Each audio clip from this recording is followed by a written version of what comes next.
O podcast que você ouve agora é uma produção da Central 3. Have a very difficult stretch, but you continue to perform at a high level. How are you able to get to your games? Basketball when I'm on the court.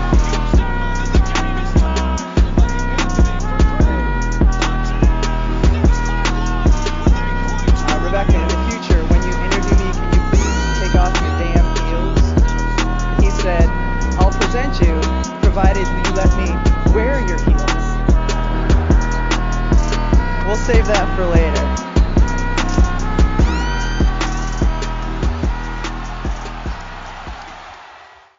Olá, esse é o podcast do NBA das Minas. Estamos de volta com a série do NBB das Minas em seu 22º episódio, série essa em que recebemos exclusivamente atletas e membros da comissão técnica envolvidos nas equipes do NBB, buscando dar mais visibilidade ao nosso basquete.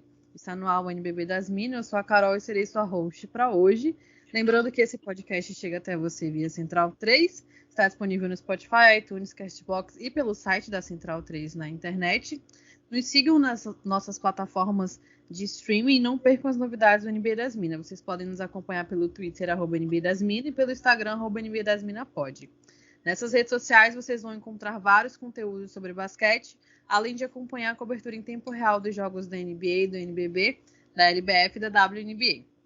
E temos 2 lembretes importantes. Acessando o nosso cupom, você tem 5% de desconto para comprar aquela jersey que você namora há muito tempo no site da Monza Imports, @ImportsMonza no Twitter, além de ter o nosso cupom NB das Minas na lojinha da Odyssey, que tem vários produtos disponíveis, tem camisa, caneca, moletom, vários itens. Já estou rindo, porque hoje eu estou de volta com a minha parceira, que tem um nome peculiar para moletom, né, Paola? Eu senti você rindo na hora que você falou caneca.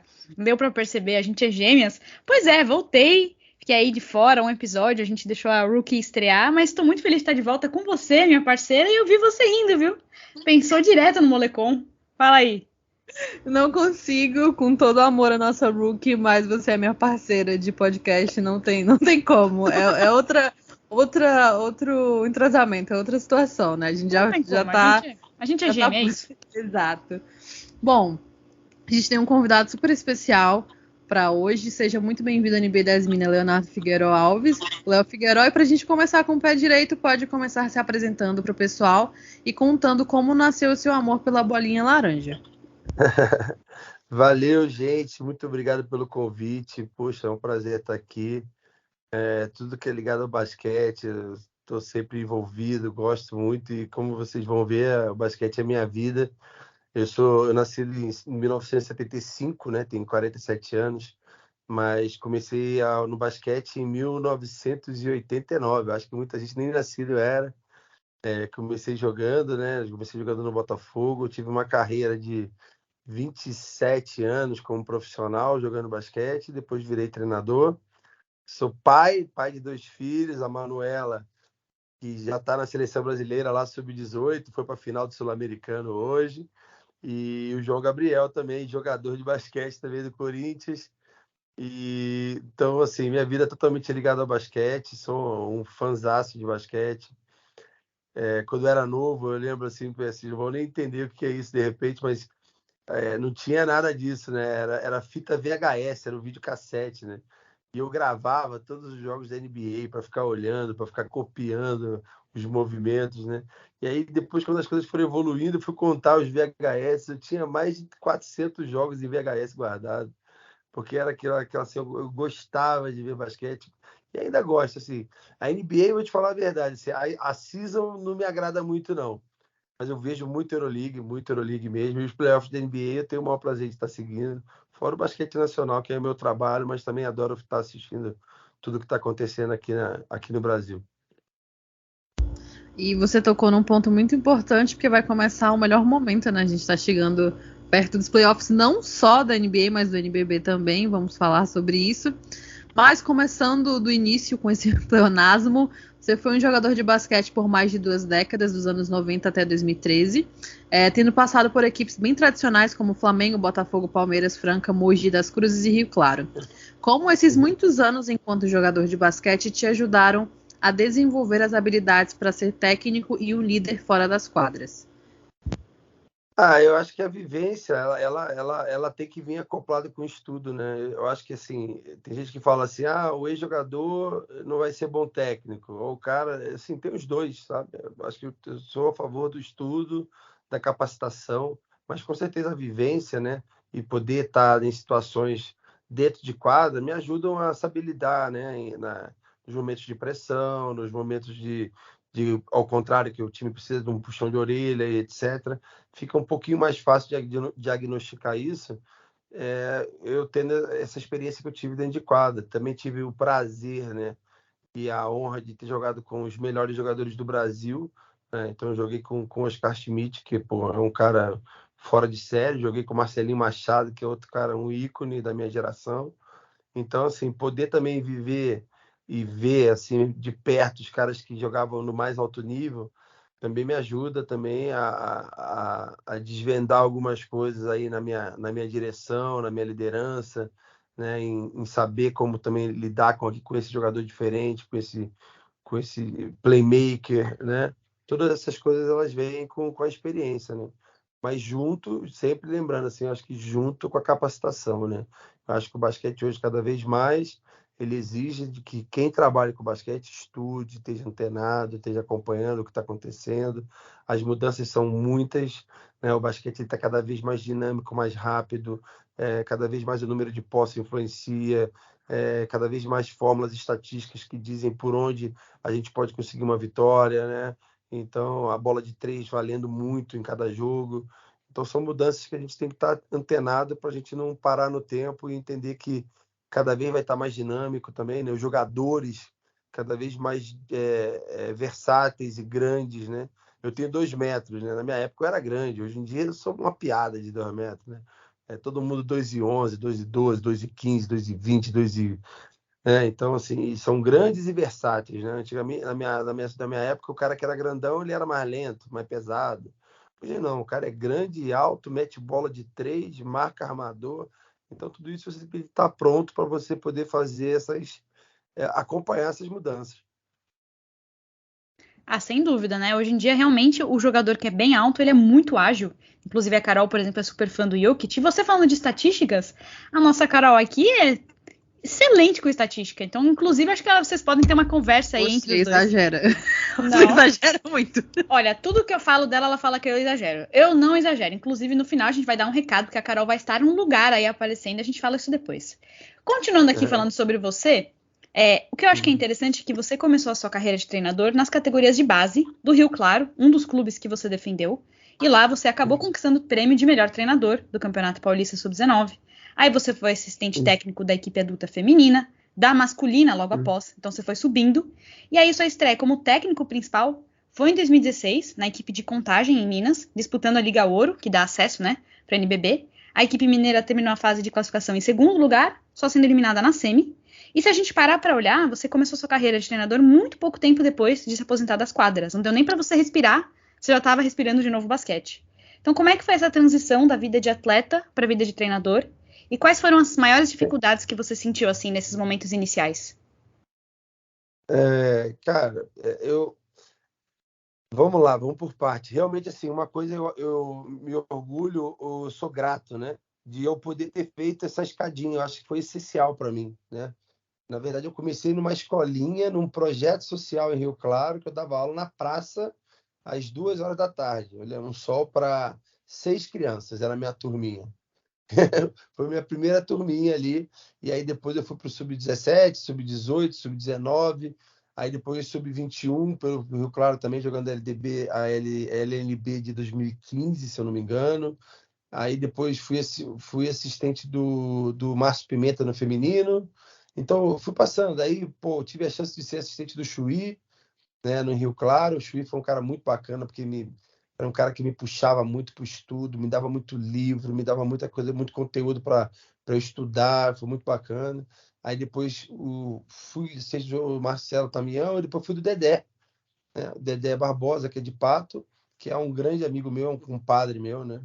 Dedé, eu sou padrinho de casamento dele, então a gente é muito amigo, então foi muito bom essa hora, porque o Dedé realmente como eu vou falar assim, investiu em mim, assim, sabe? Me deu toda a linha, assim, cara, vai por aqui. E o Dedé tem uma coisa bacana, porque na época eu era assistente do Dedé, eu falava assim, caramba, tô no lugar que eu queria estar, pô, assistente do Dedé, NBB, babá. E o Dedé virava para mim e falou assim, cara, você não tem que querer ser meu assistente, você tem que querer ser técnico. Você tem que querer ser técnico, você tem que querer ser técnico, você para com isso, tem que querer ser técnico. E ele foi um dos caras que me abriu o olho para isso. Falou assim, cara, você tem que querer ser técnico, para com isso. E aí, depois de Contagem, eu fui para Caxias do Sul, para trabalhar lá com o Rodrigo Barbosa, que foi muito bacana, foi uma baita de experiência também lá. E aí sim, eu fui para o Botafogo, onde eu fui a primeira vez técnico do uma NBB. Então, essas questões, assim, essa escadinha foi excelente, mas esse início ele foi muito difícil, porque eu tinha acabado de me formar e parado de jogar basquete. Então, a realidade de quem joga basquete e depois para de jogar basquete, ela é muito dura. Então, assim, os jogadores, assim, se eu pudesse dar um recado, assim, se preparem para esse momento com estudo, se preparem realmente se capacitando, porque é uma outra realidade. É uma outra realidade. Para você imaginar, eu parei de jogar, então nessa transição eu dava aula nesse projeto social. Imagina, eu tinha um salário como jogador, X, que é um salário bom como jogador, né? Aí eu passo a ter um salário de projeto social e passei no concurso da Prefeitura de Rio Claro e dava 36 horas aula no município, né? Que você rala pra caramba e ganha pouco, né? Então, assim, esse baque econômico já foi pesado, né? Na verdade, você entra num outro ritmo de vida, né? De trabalho sol a sol, realmente. Não que o jogador não trabalhe, mas a rotina do jogador é, pô, dar 2 treinos por dia. Dentro dessa rotina tem o descanso, tem que botar a perna pro alto, tem que, né, tudo mais. Quando você sai disso aí, é 8 horas da manhã até 6 da noite trabalhando, né, em pé, né? É aula aqui, sai daqui. E quem é educador físico, que nem eu, vai saber o que eu estou falando, né? É 2, 3 empregos para poder chegar no final do mês e honrar com os compromissos e sustentar a família. Então não foi fácil assim, esse início, mas ao mesmo tempo eu fico muito grato a Deus porque eu não saí do meio, entendeu? Tudo que eu fazia tinha relação com o esporte, de alguma forma, e tinha relação com o basquete, que era a minha vida. Porque é muito duro você, por exemplo, que nem eu viver, sei lá, 30 anos de basquete e depois ir trabalhar, sei lá, num lugar que não tem nada a ver com basquete, não tem nada a ver com o que eu vivi a vida inteira, assim, né? Então, assim, eu sou muito agradecido, porque embora eu estava dando escolinha, depois de sub-17, eu estava no basquete. Então, isso aí para mim foi muito bacana. Nada como fazer o que a gente ama, né? Bom, como você falou anteriormente, na temporada 17 e 18 você foi assistente técnico no Caxias do Sul, na histórica campanha que levou o time gaúcho às quartas de final do NBB 10. O resultado abriu as portas para que surgisse o convite para assumir o Botafogo em 2018 e 20, e com o Botafogo você chegou na semifinal da Super 8 no fim de 2018 e também nas semifinais da 11ª edição do NBB, tendo ficado em sexto na fase regular, sendo eleito o melhor treinador da temporada. Ainda foi campeão da Liga Sul-Americana, vencendo o Corinthians no ginásio Vlamir Marques, que representou o primeiro título internacional da equipe alvinegra. Quando você olha para essa trajetória de muito sucesso, principalmente nessa transição do Caxias para o Botafogo, o que você vê que se destaca? Eu acho que eu fico feliz, assim, porque eu acho que essa progressão assim de etapas, né? Ela me capacitou a quando eu chegasse na NBB eu estar assim muito tranquilo do que eu precisava fazer, sabe? Então assim, eu sou um cara que sou meio viciado em relação a estudar basquete, em querer ver coisa nova e estar antenado. Isso me faz bem, me faz sentir vivo. Eu gosto disso, mas é um ambiente que assim sem nenhum tipo de arrogância, né? Pelo amor de Deus, mas assim, caramba, eu sei o caminho que eu fiz para estar aqui e é aqui que eu tenho que estar mesmo, entendeu? E amo o que eu faço e trabalho com muita entrega, com muito amor, mas assim, eu agradeço por essa escadinha. E o Caxias, cara, foi uma coisa muito bacana, porque a gente montou um time lá, foi uma história bem bacana. Quando começou a NBB, que eu era assistente do Caxias, saiu uma lista, assim, né? Um palpite, né? Do que seria o campeonato. E aquele time de Caxias do Sul, ele ficava nos palpites em penúltimo colocado. né? Penúltimo colocado, no palpite dos repórteres, né? Da imprensa especializada na época. E, cara, e quando a gente conseguiu chegar em quinto ali, com um time trabalhador, com um time de entrega, foram algumas coisas que eu vi naquela equipe que eu falei, cara, eu tenho que levar isso para todas os meus trabalhos, entendeu? Então, aquilo ali foi uma grande lição, ali, aquele time de Caxias, que me levou pro trabalho do Botafogo. O trabalho do Botafogo ele teve muito a ver com o que eu tinha vivido ali no Caxias do Sul. Foi um trabalho onde eu fui atrás de jogadores com esse perfil, jogadores que queriam crescer. A gente não tinha o maior orçamento, né? Eu falo muito isso. Você tem o maior orçamento, você escolhe a dedo os caras que você já sabe que vai entregar, né? Você tem dinheiro, pô, então você já pega o Marquinhos, você já pega o Balbi, você pega o Iago, você pega o Mariano. Mas quando você não tem essa verba toda, você tem que construir uma equipe, né? E esse processo, para mim, é mágico. Eu gosto disso, mas dá trabalho, é um processo. E para isso, você tem que buscar perfil de pessoas que queiram esse crescimento, né? Queiram dar esse próximo passo. E essa equipe do Botafogo, eu montei ela inteirinha desse jeito. Todas as pessoas que eu olhava assim, falando, esse cara aqui quer dar o próximo passo, vem. Esse cara aqui, ele quer dar o próximo passo, vem. Esse cara aqui está acomodado, não. Esse cara já chegou no próximo passo, não sei se ele quer dar mais um passo, também não quero. Então, acabou que a gente montou esse time, sabe? Dessa maneira, e a química foi fantástica. O Botafogo foi onde eu comecei a jogar, né? Então, eu comecei a jogar, entrei no Botafogo a primeira vez com 13 anos de idade. Então, eu tenho uma relação muito íntima com o clube. E quando eu voltei para o clube nessa situação de técnico, foi uma coisa muito bacana, porque foi um reencontro numa equipe onde eu tinha sido várias vezes campeão, onde eu tinha ganhado títulos importantes na história do clube. E aí foi um acolhimento total, né? A gente teve muita ajuda, muito apoio, a diretoria, a presidência na época. Eu tinha 2 diretores ali que eram aficionados por basquete e viviam aquilo ali intensamente. Então foi uma química muito bacana que a gente conseguiu ali e que resultou num título histórico realmente, né? Um título. O Botafogo na época não ganhava um título, acho que há 57 anos, internacional, né? E aí a gente conseguiu de novo ter esse título. E aí o que eu acho que é muito legal você falando de processo, né, que eu sempre falo com a Carol essa palavra processo, a gente sempre lembra do Embiid, é porque é um processo realmente que é muito mais custoso, assim, no sentido de tempo, leva muito mais tempo também para ter resultado, mas quando você atinge resultado, acho que é muito mais satisfatório, né, vendo todo esse trabalho que você fez, chegar naquilo que você espera que é o resultado. Então, realmente foi um trabalho incrível e como a Carol falou, você ganhou o título com o Botafogo na casa do Corinthians, o que torna tudo ainda mais difícil e mais incrível. E aí... Desculpa, você queria completar alguma coisa? Não, é porque até eu me veio uma coisa engraçada, porque hoje eu sou técnico do Corinthians, né? E desde que eu pisei no Corinthians, todo mundo fala isso pra mim, ó, você vai ter que devolver o título pra gente. Você se vira que você vai ter que devolver o título pra gente. Pois é, pra você ver como a vida ela dá voltas, né? Porque aí você sai do Botafogo, você tava comandando o Bauru Basquete na última temporada, e aí foi contratado pelo Corinthians, o time, né, de qual você tirou o título. O Corinthians está sofrendo um pouquinho, está atualmente no 11º lugar na competição. Então a gente queria perguntar para você quais têm sido as maiores dificuldades que você e a equipe tem enfrentado nessa temporada, onde você acha que a equipe deve chegar ainda. Cara, essa temporada está sendo uma temporada difícil, mas de muita lição também, sabe? Muita lição. Porque não é que a equipe está jogando mal, a gente não está conseguindo os resultados, você entende? Assim, parece que é a mesma coisa, mas assim, a gente perdeu 10, 12 jogos por menos de 5 pontos. 2, 3, 4, 5. Entende? É uma temporada atípica no que diz respeito aos resultados. Olha minhas feras agora aí. Minhas feras. Então, assim, é uma temporada atípica no que diz respeito a resultado, porque se desses 12 jogos que a gente perdeu de 2, 4, 1, 2, etc., a gente tivesse ganhado 4, que seja, de 10, 4, a gente estava em sexto, estava em quinto, a gente estava bem, né, no negócio. Mas, assim, vem recheado de aprendizado isso, né?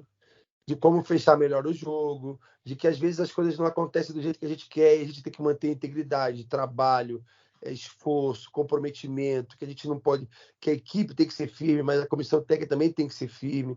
A gente tem que estar se preparando cada vez mais para estar claro dos caminhos que a gente está optando na equipe, né? A gente tem que ter um diagnóstico bem preciso do que a equipe do que ela precisa, qual o caminho que ela tem que ter, porque quando vem esses vendavais, essas situações adversas, a gente precisa ser firme, a gente precisa mostrar liderança, precisa mostrar tranquilidade, principalmente, né?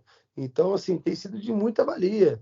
Eu acho que a nossa equipe, ela já mostrou que a gente joga de igual para igual com qualquer equipe do Brasil. Eu acho que a única equipe que a gente não conseguiu fazer um jogo bom para valer mesmo foi a equipe de Franca, né? Que eu acho que os 2 jogos a Franca ela dominou a gente não teve chance. Mas contra o Flamengo a gente fez 2 grandes jogos. Contra o São Paulo, o jogo aqui no Flamengo Marques a gente jogou muito bem. Lá no São Paulo a gente não jogou bem, mas a gente tem condição de jogar contra eles. O Minas, a gente perdeu um jogo lá no Minas, assim, 9 pontos, faltando 2 minutos, a gente perdeu o jogo. Então, assim, aconteceram várias coisas, assim, que tu fala assim, caramba, o que está acontecendo? Mas aí, assim, tem que manter a calma. Eu acredito, assim, a nossa maior dificuldade ainda vai ser classificar. A gente tem 3 jogos aí que a gente tem pelo menos 2 vitórias. Uma vitória a gente vai ficar esperando alguém perder, o outro ganhar, etc. Eu acho que 2 vitórias a gente consegue cravar a classificação. E verdadeiramente eu acho que, assim, a gente já passou tudo quanto é problema possível durante a fase de classificação. Então eu acho que a gente é uma equipe bem cascuda para entrar no playoff, porque a gente já teve que lidar com bastante coisa aí durante a fase de classificação. O Corinthians tem muito esse perfil, né, de uma equipe muito cascuda. No ano passado também foi assim. Fez jogos muito duros contra o Flamengo, né, que era o grande favorito na temporada também, na temporada anterior. Mas mudando um pouco de assunto, quando a gente fala de seleção brasileira, você também já teve muita experiência e sucesso. Em 2019 foi campeão sul-americano como treinador da Sub-21 com 100% de aproveitamento e foi anunciado como auxiliar da equipe adulta. Você acredita que treinar a seleção brasileira de base e chegar à comissão técnica da seleção principal poderia ser considerado como o maior objetivo profissional de um técnico? E falando em seleção brasileira, a gente sabe que ela tem passado por uma intensa renovação e reformulação e fez bons jogos até aqui nas eliminatórias. Qual é o potencial da equipe, na sua opinião? Cara, a seleção ela faz parte de um processo, né? E é uma coisa maravilhosa você conseguir defender teu país, né? Então você trabalha ali em alto rendimento o tempo inteiro, né? Você está nas melhores competições. Eu, como técnico da Sub-21, foi uma experiência maravilhosa, assim. Poder lidar com jogadores aí que já estão aí aparecendo, né? O Caio Pacheco estava. O Márcio estava na 17, que eu também fui técnico na primeira etapa de treinamento. Aí depois eu não pude ir com o Sul-Americano porque teve um problema no Chile lá. Mas eu pude. O Gui Santos foi um garoto que eu também treinei na seleção. O Dikembe, todos esses jogadores passaram comigo na base e depois passaram comigo também na principal. Então você está ali vendo esse processo todo, é mágico, né? Você vê os garotos pintando na base, daqui a pouco os garotos chegando no adulto, dando prosseguimento nos seus clubes, vendo o desenvolvimento deles.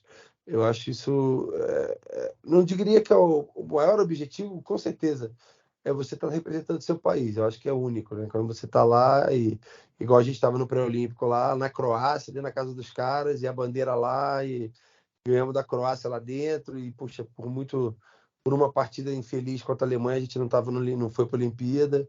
É um processo muito mágico, né? Quanto à seleção brasileira agora, eu vejo assim, ela com uma outra pegada do que era o trabalho do Petrovic, né? Ela está com a cara do Gustavo, né? Com basquete veloz, buscando o maior número de posses e uma renovação pintando, né? Então, assim, tem jogadores interessantíssimos aparecendo aí, né?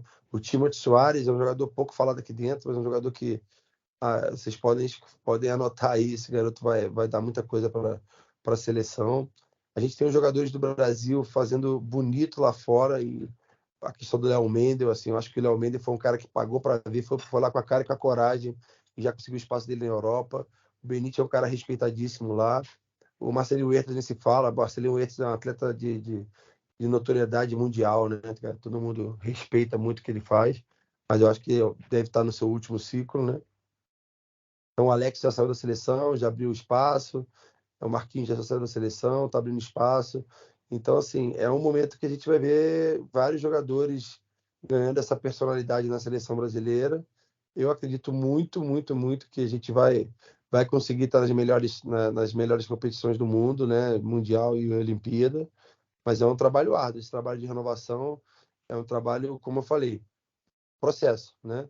Tem que ter um processo muito bem dirigido, muito bem estruturado, para que possam conseguir esses resultados. E até agora o que eu tenho visto é que eles estão fazendo um belo trabalho, está tudo bem estruturado. Eu acho que a ida do Diego Gelilati lá tá repetindo a dobradinha que já tem lá no Flamengo, então acho que isso ajuda o trabalho do Gustavo também, dá mais tranquilidade para ele.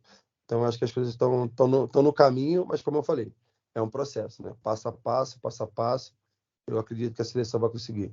E eu acho que é muito interessante a gente comentar o que você estava falando um pouquinho no começo, que você falou que você gosta muito de estudar o basquete e você também gosta muito dessa parte de formação, que além das experiências como jogador que você já tem e como treinador, você é graduado em Educação Física e já participou de clínicas de basquete para técnicos no Texas em 2015, pela Associação Espanhola de Técnicos de Basquete, e aí você passou por times como o San Antonio Spurs. Você também participou de clínicas para técnicos do NBB em 2016, fez o curso de gerenciamento para técnico do Instituto Olímpico Brasileiro em 2018. Então você está sempre formando, estudando, né, tentando melhorar. Como é que todas essas experiências acabaram agregando na sua carreira enquanto treinador e também enquanto pessoa? Eu acho que assim, né? Quando a gente se forma, aí a gente começa a estudar, né? Eu achava que isso era um papinho, uma frase de internet, mas é verdade mesmo, né? Quando você se forma e começa a trabalhar, aí que você não para de estudar mais, né? Então, assim, eu também me formei ano passado pela primeira turma da Euroleague de técnicos, né? Eu sou formado nessa primeira geração de técnicos da Euroleague. Eu também fiz um curso que a CBB me proporcionou da Associação Canadense de Treinadores, também foi um curso muito bacana, muito completo. Então, assim, essas chances, elas, às vezes, muitas coisas se repetem, né? Mas, às vezes, um detalhezinho, um pontozinho, uma maneira de ver o basquete agrega pra caramba numa temporada inteira, né? Então, assim, eu tenho uns técnicos que eu sou fã, né? O Greg Popovich, o Ettore Messina, são caras que eu gosto, curto, acompanho. O Sérgio Cariolo da Espanha também é outro cara que eu acho um cara muito inteligente. Foi um cara que ganhou a NBA como assistente do Toronto, marcando boxe duplo, né? Marcando triângulo boxe, né? Marcando triângulo boxe lá na NBA. Achei aquilo ali fantástico, super inovador, assim, né? E foi campeão pelo Toronto.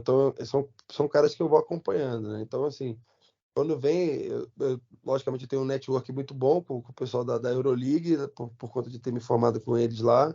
Já fui em duas clínicas deles, uma em Badalona, que foi também muito boa, com o Obradovic, com todos os medalhões lá, o Jacksevic do Barcelona. Então essas coisas são bacanas, assim, de você poder estar, às vezes nem tem tanta coisa nova a se falar, para você poder estar com esses caras e perceber a maneira deles dirigir, ver os detalhes de onde que eles focam mais, né? O porquê que ele foca tanto nesse detalhe, o porquê que ele é dessa forma. Então, eu sempre que posso, estou viajando. Sempre que posso, que eu tenho condições e tempo, eu busco esse tipo de aperfeiçoamento, né? Inclusive, esse ano tem um encontro da Euroleague na Turquia. Não sei se eu vou poder ir, mas se eu puder ir, com certeza eu vou estar lá. Tomara que a guerra tenha acabado já, né? Está muito perto da guerra da Turquia. Mas se acabar e eu tiver condições, eu vou estar lá também para poder estar aproveitando mais um pouco. Tomara que acabe logo. Você tocou num ponto muito, muito sensível do meu coração, porque eu torço justamente para o Toronto Raptors. Então, quem sabe, num futuro não tão distante, podemos ter um brasileiro na comissão técnica ali do lado do Nick Nurse com o Toronto Raptors. Estaria muito feliz de ver você lá na minha franquia. Poxa vida, eu sou um cara que, assim, eu trabalho muito, tenho o pé no chão e tal, mas eu sonho, o sonho é meu, certo? Sonho é meu, eu sonho como eu quiser. Então, assim, lógico, poder um dia poder estar numa comissão da NBA, alguma coisa desse sentido, é mágico, né? Eu acho que é um passo que também todo treinador deve querer, né? Estar nessas ligas mais fortes do mundo aí, porque realmente é muito bacana. Não, e tem que sonhar mesmo, porque é sonhando que a gente atrai, né? A gente joga pro universo, ele joga de volta pra gente o que a gente tá querendo e aí vai fluindo. É isso aí. Entrando num assunto um pouco mais delicado, a gente percebe pelas suas redes sociais o quanto você se posiciona e não foge de assuntos de extrema importância para a sociedade. Você posta bastante sobre projetos de lei que beneficiam os atletas e o esporte como um todo, mas você fala sobretudo sobre diversos temas e um deles, obviamente, é o racismo, por você ser um homem negro. E o ambiente, principalmente da comissão técnica atualmente no NBB, ele é muito embranquecido, né? A gente tem poucas pessoas negras trabalhando ali, né? Bom, eu fui alfinetar o NBB, acabei me perdendo, mas assim, o Brasil é um país que é muito carente de pessoas, principalmente que estão nessa posição de influenciar, né, outras pessoas, a comunidade em si, e não tocam muito nesse assunto por medo de boicote, enfim, por várias questões. Como você vê esse papel ainda no Brasil dos atletas, técnicos, das figuras públicas em si, relacionado a assuntos tão importantes, principalmente num ano que a gente está, um ano que vai ser decisivo para o nosso futuro, né? Um ano muito importante para a mudança, ou quem sabe para uma melhoria das situações que a gente vem vivendo em vários aspectos, tanto culturais como dos esportes. Você acredita que existe um combate efetivo, principalmente ao racismo dentro do basquete brasileiro? Rindo já. Não existe. Eu tenho muita clareza sobre isso, não tenho medo nenhum de falar sobre isso. Eu lamento muito, porque eu ainda vejo muitas pessoas com medo de falar sobre isso, com medo de ser rejeitado, porque a gente sofre de um racismo que é o pior racismo que tem, é o racismo velado, né? Então nunca é racismo, é brincadeira. Não é racismo. Ai, para que isso? Não é assim, não. Que exagero, que exagero. Então, assim, a primeira coisa, o negro ele tem que saber aonde ele está pisando, ele tem que saber que não é brincadeira. Que o racismo ele é institucionalizado e ele é velado. E se a gente não tirar, não desnudar isso, a coisa não vai mudar, né? Eu sou o único técnico negro da NBB. Ponto. A comissão técnica do Corinthians é a comissão técnica mais negra do Brasil. A gente tem o Rafael Garcia, fisioterapeuta, tem o Bruno, fisioterapeuta.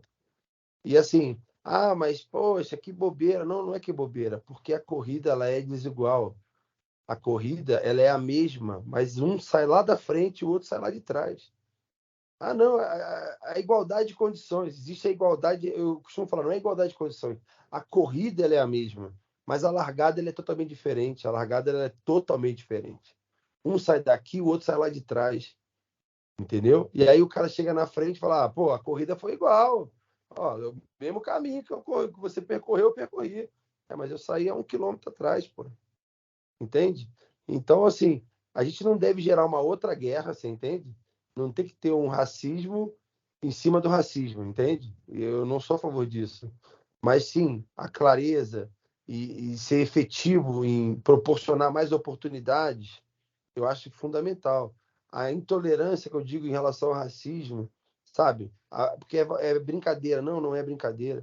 Eu, além de negro, eu tenho vitiligo, né? Então, assim, eu tenho mais uma coisa ainda que eu sei o que é ter vitiligo também nesse país, né? Eu já tive pessoas que não deram a mão para mim porque eu tenho uma mancha na mão. E pessoas cultas, né? Ficarem meio assim. Aí fala, mas isso é ignorância, é um ou outro. Mas não é assim, não, gente. A coisa ela tá aí. A gente tem o preconceito, a gente tem essa acepção de pessoas, né? Então, quando você fala, é embranquecido, é embranquecido. Você olha e, por incrível que pareça, quando você olha, é um biotipo até meio que parecido, né? Se você for mais profundamente, você vai ver um estereótipo ali dos que são aceitos teoricamente, ou dos que têm oportunidade, ou dos que são.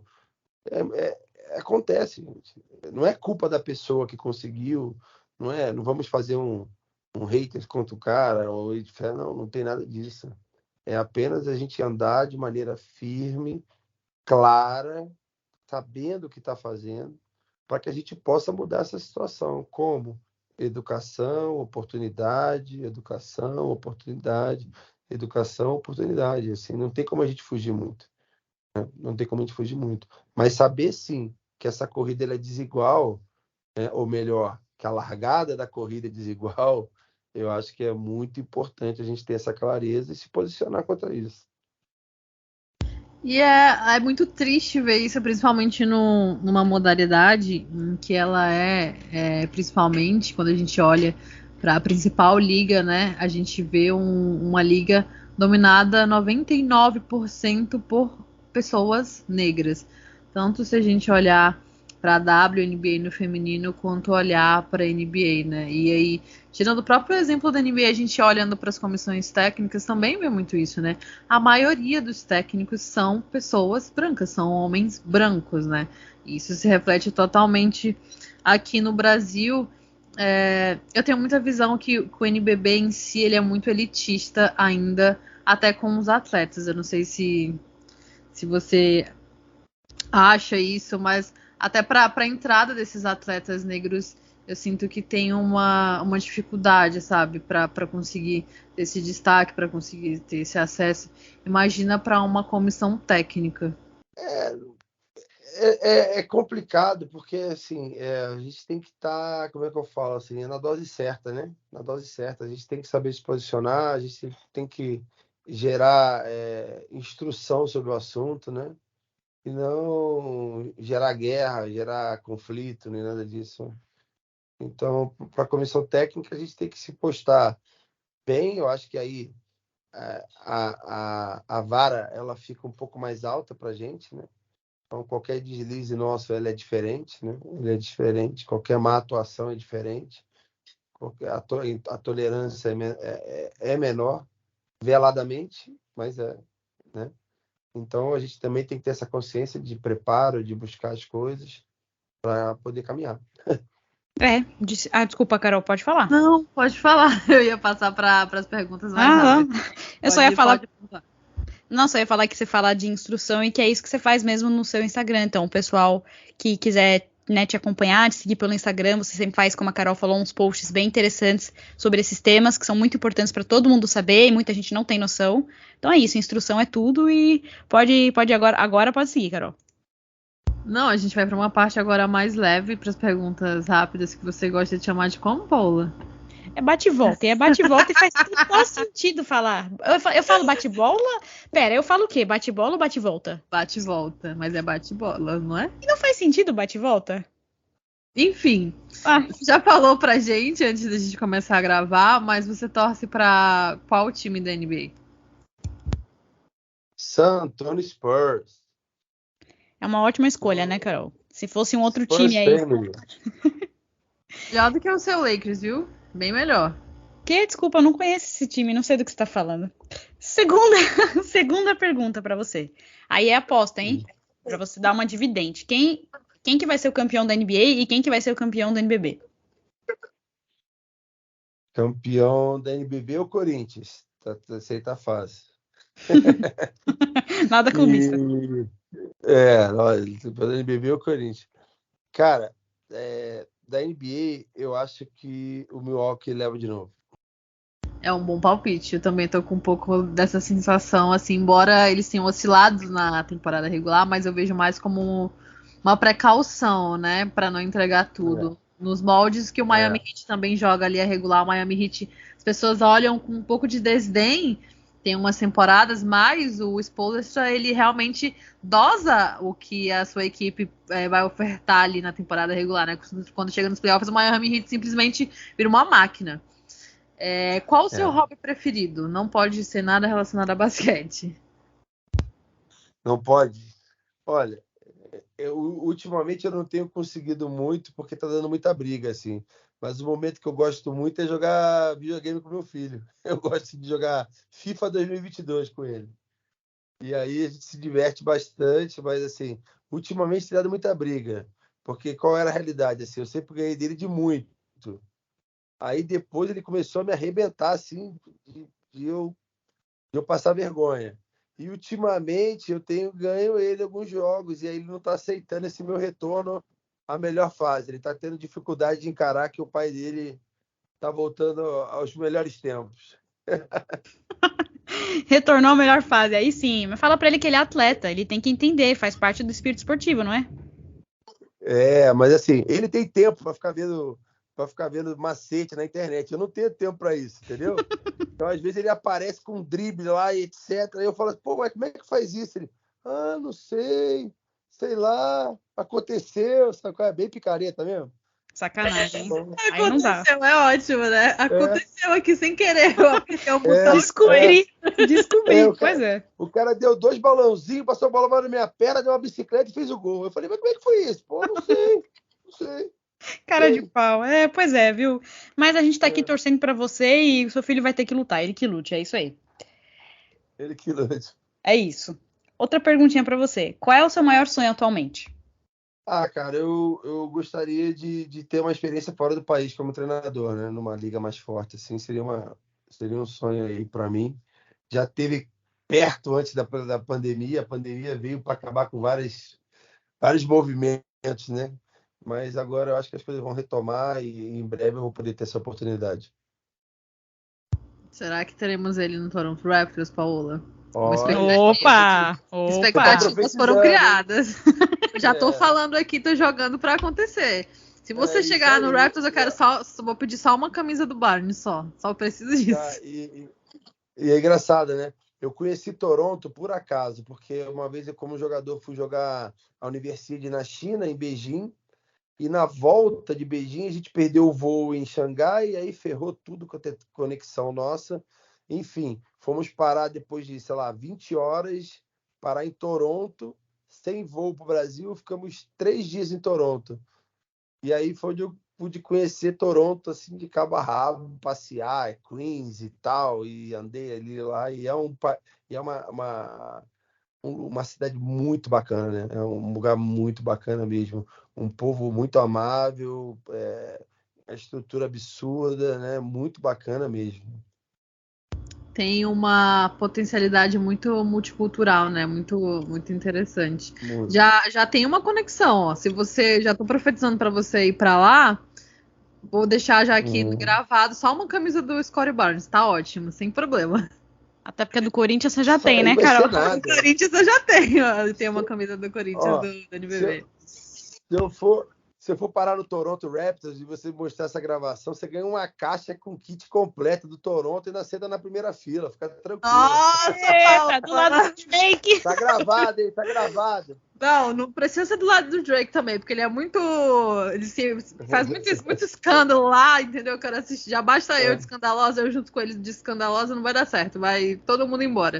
Mas tá gravado. Vou cobrar, hein? É isso aí. Você tem alguma comida preferida? Uma comida. Eu sou o cara que gosta de cozinhar, né? Vou te falar essa minha particularidade, assim. Essa cozinha sem pressa eu adoro. Mas eu gosto muito de frutos do mar, de maneira geral. Eu sou carioca, né? Então, assim, risoto de camarão é um prato que eu adoro. Gosto demais. Uma paella bem feita também é algo que eu gosto muito. Então, assim, tudo ligado a frutos do mar, assim, tem meu apreço. Pô, isso me fez lembrar que tá com uma semana já, mais ou menos. Eu tava querendo comer muito uma massa e tal, não queria comer nada. Tipo, minha comida preferida é arroz, feijão, bife, batata frita. Não queria comer nada disso. E aí pedi um espaguete com Alfredo com camarão. Na primeira garfada veio a casca do camarão inteira na minha boca. Não deu mais, não tem como. Acabou o clima. Não, ó, você falou do seu prato predileto, eu lembro assim, quando eu era garoto, né, quando eu jogava seleção infantil, juvenil, tinha épocas que eu ficava 3, 4 meses fora de casa, porque eu pegava, às vezes, 2 seleções seguidas, uma carioca, uma brasileira, e depois e tal, e eu ficava muito tempo fora. E assim, nada melhor que a comida da mamãe, né? Nada melhor que a comida da mamãe. E quando eu voltava para casa, o prato que eu pedia para minha mãe, você me fez lembrar isso, eu pedia para minha mãe arroz, purê de batata, carne moída e farofa que ela fazia. Farofa da mamãe, não é essas farofas de saco, não. Era o prato que eu pedia. Sempre quando eu estava chegando de viagem, que eu sabia que ela estava meio sensibilizada, porque o filhinho caçula estava longe, né?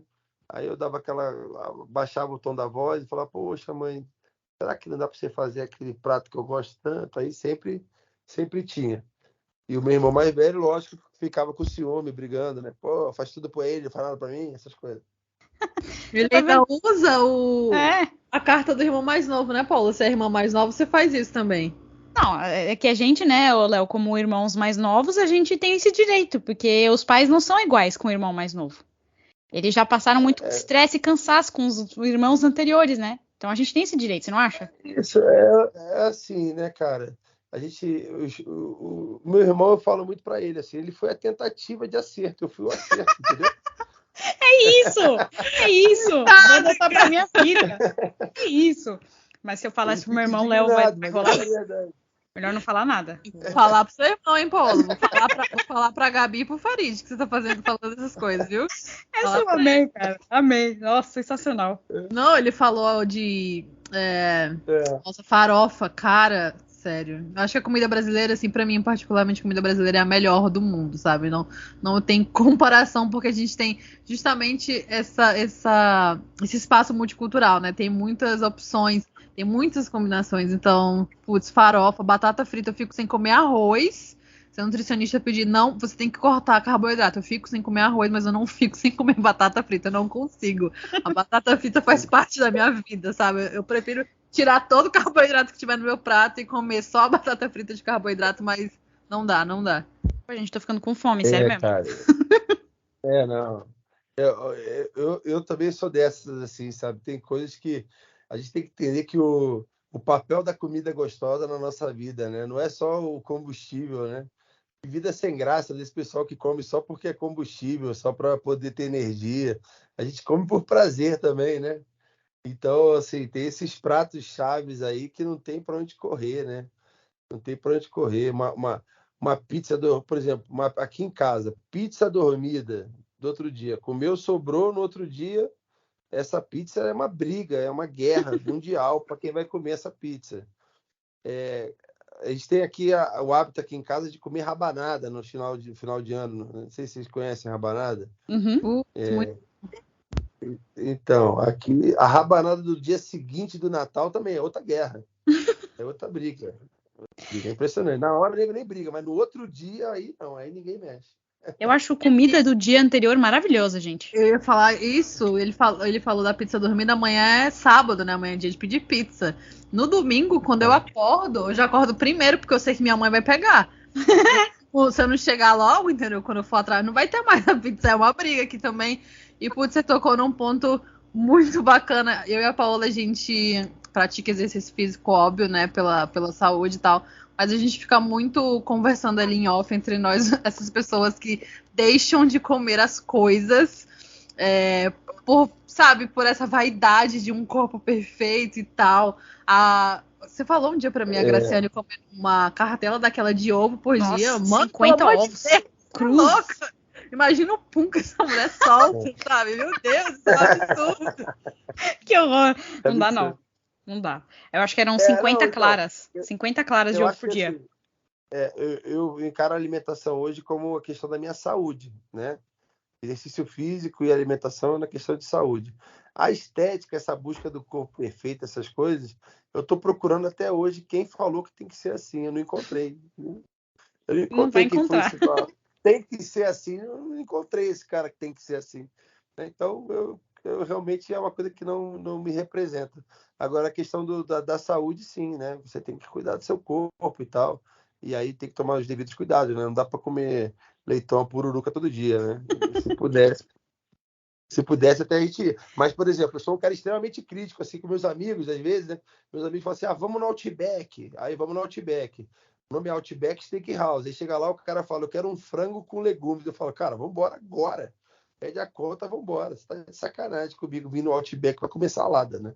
Para comer frango com legume, né? É igual a galera que pede salada no McDonald's, né? Pô, você já tá ali no inferno, abraço pra mim, cara. Entendeu? Você vem até que comer salada. Não. Eu sou crítico. Nisso aí eu sou crítico. Se o cara fizer isso, já sabe que eu vou sacanear na hora. Não tem jeito. E tem que sacanear mesmo.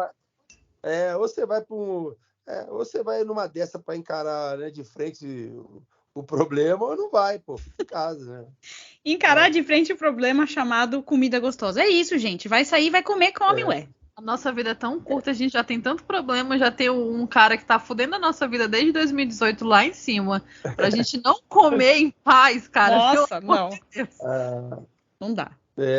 E eu sou carioca, né? Aqui em São Paulo o pessoal me sacaneia pra caramba, porque eu sou dos caras que, se puder, eu taco um ketchup na pizza. Aqui, nego me taca pedra aqui se eu botar ketchup na pizza. Os Ih, caras me tocou arrebentam aqui. tocou num ponto sensível, Léo. Tocou num ponto sensível. Lá vem a Carol.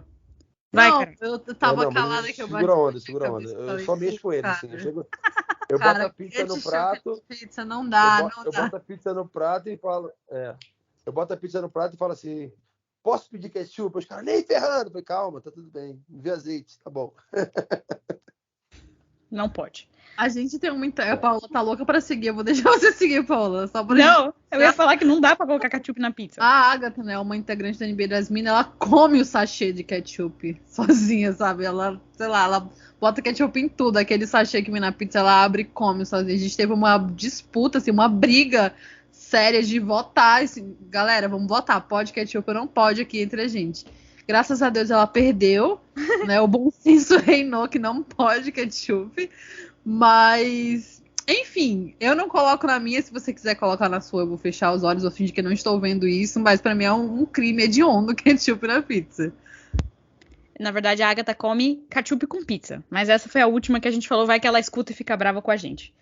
Seguindo, a gente vai agora pra última pergunta, pra vocês verem como comida monopoliza todos os assuntos, não tem como. A última pergunta que talvez seja mais difícil pra você responder. O que é mais difícil, ser jogador ou ser técnico? Na verdade, acho que vai ser fácil até. Pô, isso é muito fácil, cara, muito fácil. Ser jogador é muito mais fácil, sem comparação nenhuma. Você se preocupa ali com o seu desempenho, joga, acabou, vai lá e tchau, né? Joga pro time, faz o seu melhor, vai embora. O técnico tem que gerir muita coisa, muitas pessoas, egos e comissões interdisciplinares, e conseguir encaixar cada um dentro de um plano mais macro, né, para que cada um possa realmente executar o seu melhor e contribuir para o processo do time. É desafiador demais, mas ao mesmo tempo é magnífico você poder presenciar o processo, né? Você vê o início, vê o meio, vê o fim, você vê as interferências que surtiram efeito, que efeitos surtiram, as que não surtiram, você muda, né? Então você está nesse gerenciamento de pessoas, né? Que é muito bacana também, é uma coisa que eu acho magnífica. Assim, hoje em dia, quando você fala de técnico, quando você fala de head coach, etc., você fala muito de desenvolver pessoas, né? De gerir e desenvolver pessoas, né? Então, isso é muito bacana, porque você não está dando com máquinas, você está dando com pessoas, né? Você tem que ter isso na cabeça o tempo inteiro. São pessoas com sentimentos, medos, aflições, potenciais ou não potenciais, e etc. E você tem que estar organizando tudo isso para um objetivo, de forma que você possa extrair o melhor de cada um. Então, esse é o papel do técnico, ao modo de ver, que é magnífico. Desafiador pra caramba, mas magnífico. Mas quando você fala o que é mais fácil, sem dúvida nenhuma jogar. Sem dúvida nenhuma jogar. E uma coisa bacana por eu ter sido jogador é que muitas coisas que eu fazia como jogador, eu condeno hoje como técnico. E aí quando eu vejo, eu falo assim, caramba, isso é errado. Aí depois eu falo, mas eu fazia isso. E aí eu tenho que abaixar a bola e falar, caramba, peraí, repensa e vamos ver como é que você vai abordar isso para mudar isso. Você estava falando sobre essa parte de técnico, eu lembrei que nosso último convidado foi justamente o Gustavinho Lima, que trabalhou na base do Corinthians, né? Hoje ele está ali mais na produção de conteúdo, tem o programa com o NBB, mas foi nosso último convidado do NBB das Minas.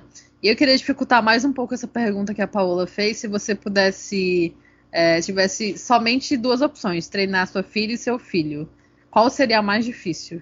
Se eu fosse treinar minha filha ou meu filho, qual que seria mais difícil? Isso. Qual seria a missão mais difícil dentre eles dois para você? Puxa vida. Hoje eu acho que o meu filho é mais resistente. A gente briga mais. Acho que a Manu ia ser mais fácil hoje. Mas também a Manu é mais velha.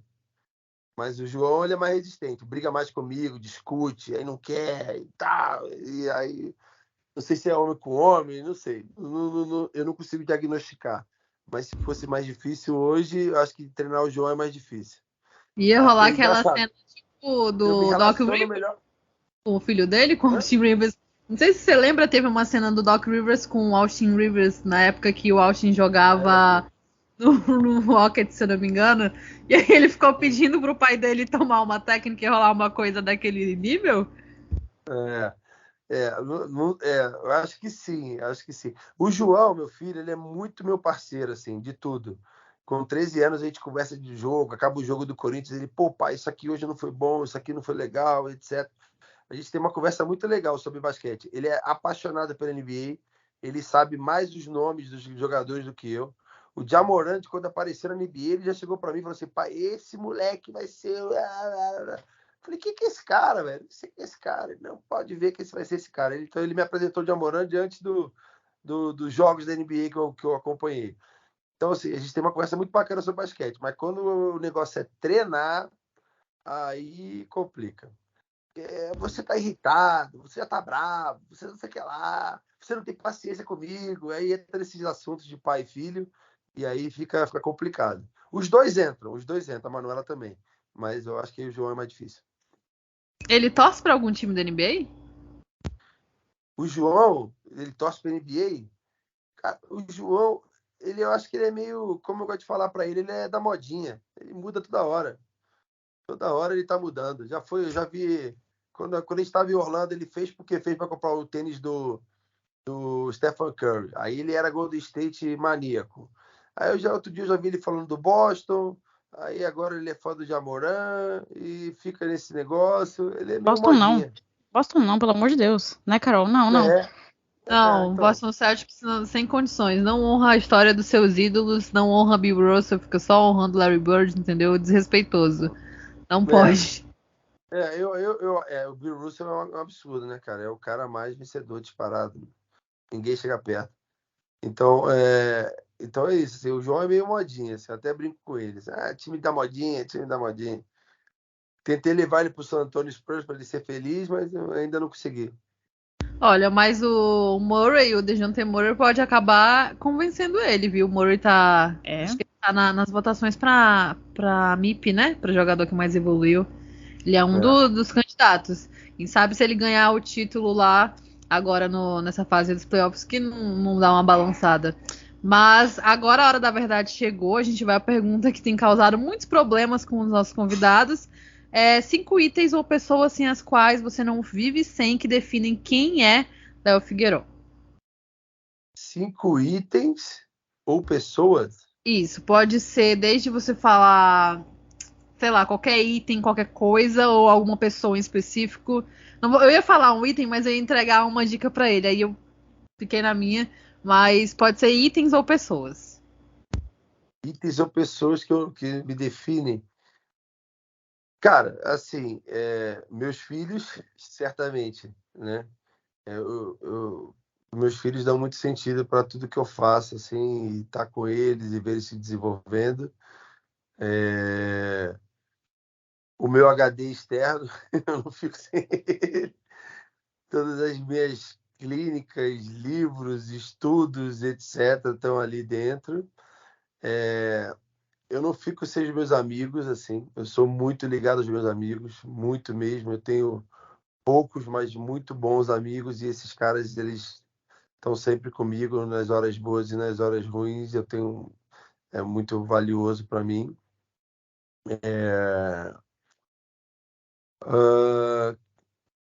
Que mais? Itens, você me deixou em dúvida. Que seriam itens assim? O meu HD entra nisso aí? Entra. Eita, gêmeas. Assim, tipo, basquete, sei lá, isso que eu ia falar, só que é uma puta de uma dica, né? Já vai direto. Mas pode ser qualquer coisa que você se identifique e veja que você não consegue viver sem. Cara, eu já falei 3, né? Outra coisa que eu não consigo viver sem é estar envolvido em algum processo de desenvolvimento de pessoas. Isso aí é uma coisa que é um chamado para minha vida muito grande, né? E eu sou um cara muito família, então meu relacionamento afetivo também com a minha namorada é uma coisa muito importante para mim hoje em dia, que dá sentido em tudo assim que eu que eu gosto de fazer, né? Entre todas as coisas que eu gosto de fazer, nos lugares que eu gosto de estar e com as pessoas que eu gosto de estar, eu acho que seriam esses 5 itens, assim. E esse processo de desenvolvimento de pessoas, ele para mim, ele é fantástico, ele é mágico e ele me dá muito sentido para mim. Lógico que hoje eu faço isso através do basquete, mas é um pouco mais do que o basquete, sabe? Eu gosto desse processo. Eu acho esse processo ele muito valioso, mágico. Eu acho que é a maneira da gente contribuir para um futuro melhor, para umas gerações melhores, para situações melhores, é através do desenvolvimento de pessoas. Respostas muito bonitas, né, Carol? Até agora mandou bem em todos os desafios. Vamos ver esse último, então. Como eu falei, na verdade eu não falei, mas todo episódio a gente fala. A Carol teve a brilhante ideia de montar uma playlist. Então todo mundo que passa por aqui escolhe a música do momento, a música que mais gosta, não sei, a música que, sei lá, você mais ouve. Já teve de tudo, viu? Legião Urbana, nem lembro mais agora, The Weeknd, teve de tudo. Então qual vai ser a música que te define? É uma só, e não adianta falar um álbum inteiro, 2, 3. É uma. Qual vai ser? Tá, uma música que me define. Tá bom. Eu posso dar uma pensadinha rapidinho? Assim? Falei, pode? Pode. Só não vai pensar até amanhã. Ó, não. Vamos lá. Ó, tem uma música que eu acho que ela é mais alegre, ela tem a ver com... Ai, vamos ver. Vocês estão escutando? Tava olhando aqui que o Gustavinho escolheu a Tô Voltando da Simone, tem Arlindo Cruz, tem Foo Fighters, tem Tim Maia, Barão Vermelho, Zeca Pagodinho. Tô te dando tempo pra pensar. Ela tá sendo gentil. Tem Xande de Pilares, Legião Urbana.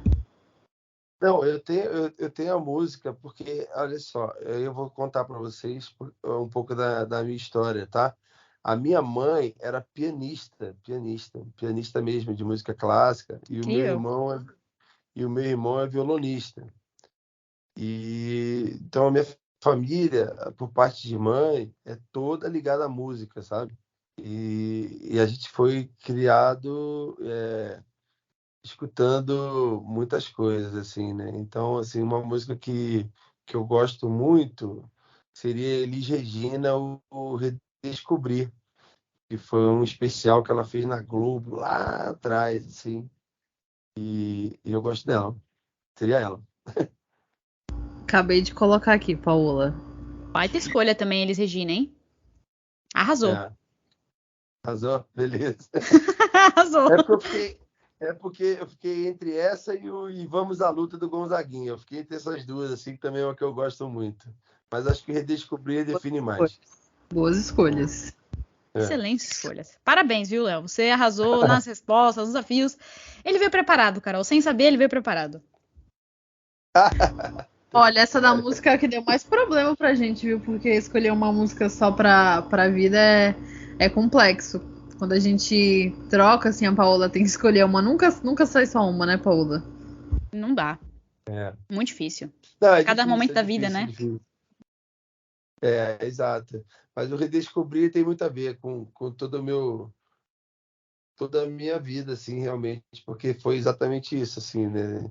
Redescobrir, reinventar, refazer e saber viver momentos diferentes né? E ter novas alternativas, e é o papel do técnico também, né? Você tá tendo o tempo inteiro tendo que se reinventar como treinador, né? Então, essa música aí, acho que se eu fosse escolher uma, é essa mesmo. Bom, a gente chegou ao fim das nossas perguntas no nosso episódio. Queria agradecer ao Léo pela participação, mas antes que vou deixar a Paola fazer as considerações finais dela. E aí, pra gente encerrar. Pode ir, Paola. Então, eu queria dizer que foi um episódio muito gostoso de participar. O Léo é incrível, arrasou nos desafios e eu concordo com tudo que você disse sobre a questão do processo, de aguardar para ter o tempo de chegar ao resultado. E é uma coisa que falta muito em todos os esportes aqui no Brasil, essa ideia de ter esse processo desde o início até o fim e investir na formação e no desenvolvimento. Então, muito obrigada por ter participado. Você é incrível. Fiquei muito feliz de voltar com a minha parceira, minha gêmea. Que hoje os cachorros, né, deram até que uma trégua. Gêmea ou gêmea? Eu falei gêmea, não falei gêmea? Você falou gênia. Pô, você é uma gênia também. Inclusive, obrigada pela oportunidade. Acho que o pessoal vai ouvir isso depois, mas no domingo ela vai estar na TNT, brilhando mais uma vez, comentando um dos times que, né, acabou virando o coração dela, que é o Portland. Ela só comenta o jogo do Portland. Então, muito feliz de estar com a minha gêmea de novo. E obrigada a você, Léo. Siga aí com o seu trabalho no Corinthians. E o meu São Paulo, Carol, que você tanto zoa, estará na final da Champions League no domingo. Encerro com essa. Pelo menos no basquete o São Paulo tá indo, né, Paulo? Porque no futebol, no final de semana passado, passou um vexame. Não precisa comentar isso também. Não sei do que você está falando. Não, verdade. O São Paulo, eu acho que amanhã tem grande chance de ser campeão da BCLA. Vem jogando muito bem. Amém. E vai ser um time brasileiro, né? Um time brasileiro aí nas cabeças das Américas aí é sempre importante para todo mundo que está envolvido com basquete no Brasil. Assina embaixo. Então torçam pro São Paulo. E agora você, Léo, com a palavra final. Nem tanto. Não, sim. Tanto sim. Vamos lá, Léo, pelo amor de Deus. Né? Você falou, Brasil. Eu vou torcer vou torcer pro Minas. Carol. Minas já perdeu. Ai, vou retirar o que eu falei de gêmea aqui. Você, Léo, agora tem a palavra final aí para dar suas considerações finais, falar pro pessoal onde te seguir, o que você quiser, você que manda. Agradecer, gente. Foi um papo muito bacana, vocês são muito divertidas. Poxa, estou impressionado com o tanto que vocês prepararam aí para esse episódio. Pô, vocês lembraram de coisas que nem eu lembrava. E, né, sinal de que vocês fazem isso com muita entrega, com muito compromisso. Vida longa aí para o NBB das Minas. Vocês falam de basquete com muita propriedade, isso é muito bacana. E sempre que precisar, contem comigo, vai ser o maior prazer. Quando você estiver lá no Toronto Raptors, a gente vai soltar nas redes de novo esse episódio. Falar, a gente profetizou que ele ia chegar lá na NBA, entendeu? Ainda está uma das franquias mais queridas da liga. Queria agradecer pela sua participação. É muito importante a gente trazer não só a visão dos jogadores, mas também de comissão técnica, de quem está ali do ladinho da quadra e tem todo um processo de trabalho, né? Principalmente tratando das questões tão importantes que a gente tratou durante o episódio e a mensagem mesmo relacionada ao processo de desenvolvimento, acreditar mesmo nas pessoas. Para finalizar, queria lembrar que até o dia 4 de maio, você, jovem, pode tirar o seu título e resolver a situação no final do ano do nosso país. Então, pelo amor de Deus, dirija-se ao principal ponto próximo à sua residência para atualizar ou retirar o seu título de eleitor, para a gente resolver, tentar melhorar a nossa situação no final do ano nas urnas. Queria agradecer quem ouviu a gente até o final. Você é perfeita. Você é perfeita. Isso aí. Sigam o que ela disse, ela sabe. Esse foi mais um episódio do NBB das Minas. Semana que vem a gente volta.